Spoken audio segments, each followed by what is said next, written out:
Hello दोस्तों, एमआरके office पर आप सभी का फिर से स्वागत है। आइए आज हम लोग नेक्स्ट टॉपिक को पढ़ने वाले हैं। आपको पिछले क्लास को अगर आप देखे होंगे तो लास्ट में मैंने जिक्र किया था कि हम लोग एंशिएंट हिस्ट्री को पढ़ने वाले हैं। इसको हम लोग एंशिएंट हिस्ट्री को पढ़ने वाले हैं और एंशिएंट हिस्ट्री को पढ़ने के क्रम में हम लोग स्टार्टिंग से पूर्व पाषाण के जितने भी पाषाण काल हैं इन सबको थोड़ा देर के लिए ब्रेक करते हैं। सबसे पहले हमें पढ़ना है कि प्राचीन काल से लेकर जो विदेशों का आक्रमण हुआ भारत पर, उस आक्रमण करने वाले कौन थे, प्रमुख आक्रांता कौन था, उसके बारे में आज हम लोग स्टडी करने वाले हैं। बेहद पसंद आएगी क्लास आपको, बेहद इंपॉर्टेंट चीज भी है। थोड़ा आप लोग इसको ध्यान से सुनेंगे और देखते रहेंगे। तो पहला आक्रमण कौन किया? आप सभी को पता होगा कि भारत पर सिकंदर ने भी आक्रमण किया, लेकिन सिकंदर का आक्रमण से 150-200 वर्ष पहले भारत पर जो आक्रमण करने वाले थे वो ईरानी का आक्रमण भारत में सबसे पहले हुआ था। और ईरानी जब भारत पर आक्रमण करते हैं तो वो पश्चिमोत्तर भारत पर आक्रमण करते हैं। पहला आक्रमण किसका होता है? ईरानी का। ईरानी को ही कहा जाता है यह पारसिक आक्रांता। क्या कहते हैं? पारसिक पारसिक आक्रांता। अगर हम भारत पर आक्रमण करने की बात करें तो सबसे पहले भारत पर आक्रमण करने वाला कौन था? ईरानी। पारसिक आक्रमणकारी सबसे पहले भारत पर आक्रमण किया। कहा जाता है लगभग 550 बीसी के आसपास। आप देख रहे हैं ईसा मसीह जन्म से 500 550 वर्ष पहले पारसियों का भारत पर आक्रमण हुआ था। और जब भारत पर पारसी आक्रमण किए थे तो उनके आक्रमण करने का जो मार्ग था वो पश्चिमोत्तर भारत से था। जो भी आक्रमण आपको देखने को मिलेगा, मैक्सिमम आक्रमण आपको पश्चिमोत्तर भारत से ही किया गया है। सोचने वाली बात है, आखिर पश्चिमोत्तर भारत से आक्रमण क्यों हो रहे हैं? ऐसी क्या बात है पश्चिमोत्तर भारत में, इस मार्ग में ऐसा क्या है कि लोगों का दिमाग, लोगों का ध्यान भारत पर आक्रमण करने की ओर आकर्षित होता है और इसी रास्ते को वो अपनाते हैं? दरअसल इसके पीछे रीजन है, आपको पता होना चाहिए। अब पता भी होगा कि जब दो लोग के बीच आपस में विवाद होता है तो तीसरे लोग इसमें आकर के फायदा उठा लेते हैं। अक्सर ऐसा देखने को मिलता है। समाज तो इसी तौर पर अभी चल रहा है, उसी समाज को बदलना है, उस समाज को इससे सीख देना है कि ऐसा नहीं करना चाहिए। अगर दो लोग आपस में भिड़े हुए हैं तो कोशिश करनी चाहिए कि शांत हो जाए, ना कि उसका फायदा उठाना चाहिए। वही हालत पश्चिमी भारत में था। पश्चिमी भारत की जो साम्राज्य थे, पश्चिमी भारत की जो राजनीतिक स्थिति थी वह इतनी डलमाडोल थी, यहाँ पर इतने अराजकता थे, इतनी अर्थव्यवस्था इतनी चरमरा गई थी कि लोग आपस में ही झगड़ने लगे। आपस में लोगों की झगड़ना विदेशी को अट्रैक्ट किया कि ये लोग आपस में ही झगड़ रहे हैं, हम क्यों ना इसके बीच के विवाद का फायदा उठा लें। जब आपस में विवाद होता है, जब आपस में उलझनें बढ़ती हैं तो क्षेत्र साम्राज्य कमजोर पड़ने लगता है। जब क्षेत्र साम्राज्य कमजोर पड़ने लगता है तो तीसरे लोग आकर के फायदा उठाते हैं और तीसरे लोग में बीच में कौन आ जाते हैं? ईरानी। ईरानी जब आते हैं भारत में आक्रमण करने तो पहले वो सोच लेते हैं कि आखिर हम पश्चिमोत्तर भारत से जो आक्रमण करने की सोच रहे हैं क्या इनसे प्रॉफिट होने वाला है या नहीं। तो उन्होंने देखा कि यहाँ पर जो लोग हैं इनके बीच काफी अराजकता है, काफी मतभेद है, आपस में ही ये लोग संघर्षशील हैं, आपस में ही विवादास्पद में जी रहे हैं। तो पहला आक्रमण पारसियों का होता है। अब पारसी आक्रमण होता है कि करता कौन है? आपको बता दें कि ईरान में एक वंश हुआ था, हखामनी वंश। कौन था? हखामनी। ध्यान से सुनिएगा, कंटिन्यू। ईरान में हखामनी वंश हुआ करता था। इस हखामनी वंश की स्थापना किया था कौन? तो हखामनीस। कौन किया था? हखामनीस नामक व्यक्ति ने इस हखामनी वंश की स्थापना की थी। और हखामनी वंश के शासक ने ही भारत पर सबसे पहले आक्रमण किया है, ऐसा मानना है। हखामनी वंश की स्थापना हखामनीस ने किया था, लेकिन हखामनी वंश और साम्राज्य में काफी फर्क है। वंश कभी भी साम्राज्य के रिस्पेक्ट में छोटा होगा। तो हखामनी वंश की स्थापना तो हो गई, लेकिन इसी वंश को साम्राज्य में बदलने का काम कौन किया था?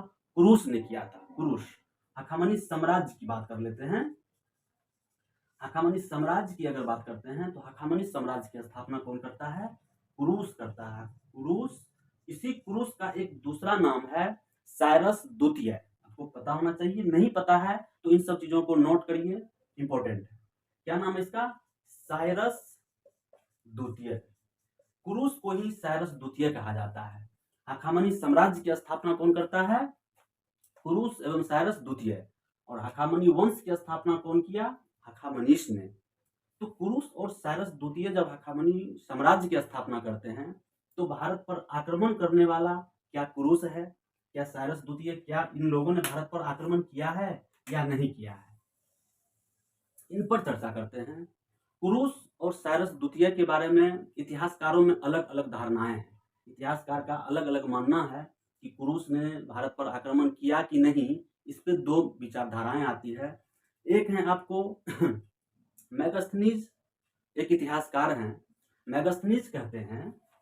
मैगस्थनीज कौन है?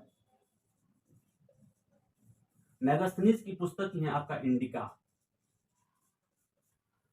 मैगस्थनीज कहते हैं, मैगस्थनीज एक और लोग हैं यहाँ पर, निर्याकस। कौन है? निर्याकस।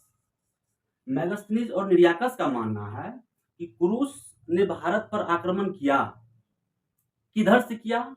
जेड्रोसिया के रेगिस्तान से किया। यही ईरान के आसपास एक रेगिस्तान है जिसको बोलते हैं क्या? जेड्रोसिया का रेगिस्तान, जेड्रोसिया।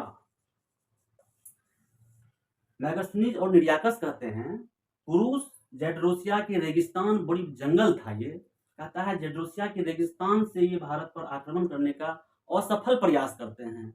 स्पष्ट सी बात है, इसका आक्रमण सफल नहीं माना जाता है। इनका मानना है जब ये जेड्रोसिया के रेगिस्तान में कुरुस या साइरस द्वितीय अपनी सेना लेकर के जाते हैं तो इतनी बड़ी जंगल थी, इतना सारे जंगल में इसकी सेनाएं फंस जाती है और वहीं पर यह निराश होकर के वापस ईरान के रास्ते चले जाते हैं। तो इस बात से हम निष्कर्ष लगा सकते हैं कि कुरुस और साइरस द्वितीय ने भारत पर आक्रमण किया ही नहीं।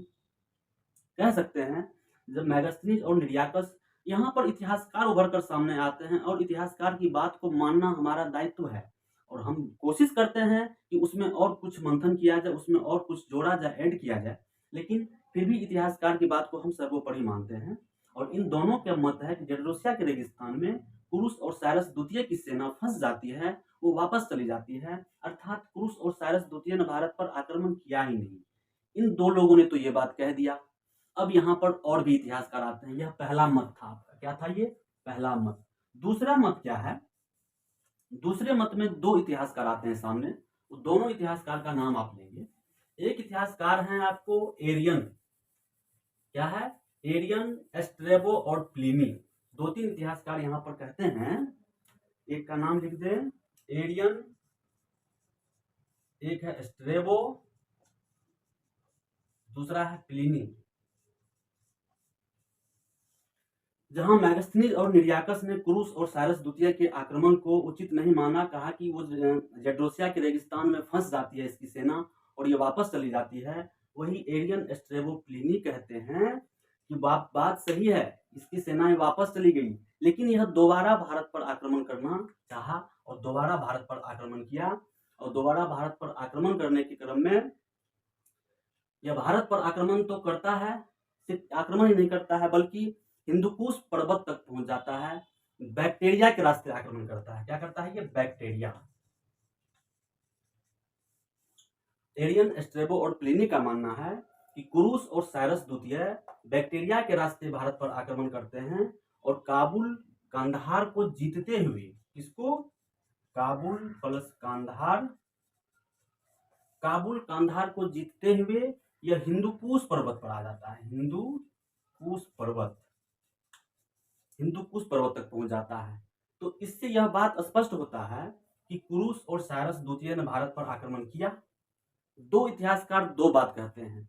पहले इतिहासकार को हमने बताया, मैगस्थनीज और निर्याकस ने इसको जेड्रोसिया के रेगिस्तान से फंस जाने के बाद ये वापस चले जाते हैं, अर्थात इन्होंने आक्रमण किया ही नहीं। दूसरी तरफ एरियन, एस्ट्रेबो, प्लिनी का मानना है कि यह बैक्टीरिया और के रास्ते भारत पर आक्रमण करता है और ये काबुल, कंधार, हिंदुकुश पर्वत को पार करते हुए भारत हिंदुकुश पर्वत तक पहुंच जाता है। अब भारत पर आक्रमण करने का तो प्रमाण यहाँ मिल रहा है कि ये तीनों लोग बोल रहे हैं, तीनों इतिहासकार कह रहे हैं कि आक्रमण किया, लेकिन एक बात और जानना पड़ेगा आपको, आखिर पश्चिमोत्तर भारत से ही आक्रमण क्यों होते हैं? ऐसा क्या बात है? एक बात और आती है सामने निकल कर यहाँ पर कि मध्य एशिया और भारत, क्या बोला हमने?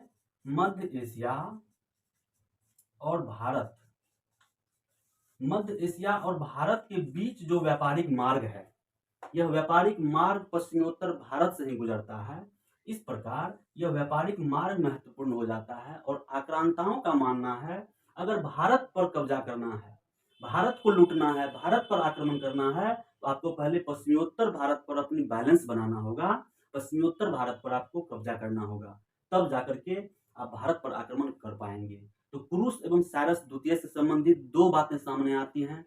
पहली बात है मैगस्थनीज और निरियाकस ने बोल दिया, दूसरी बात है एरियन स्ट्रैबो और प्लिनी ने कह दिया कि एरियन स्ट्रैबो और प्लिनी के मत से हमको स्पष्ट हो गया है कि कुरुस एवं साइरस द्वितीय ने भारत पर आक्रमण किया।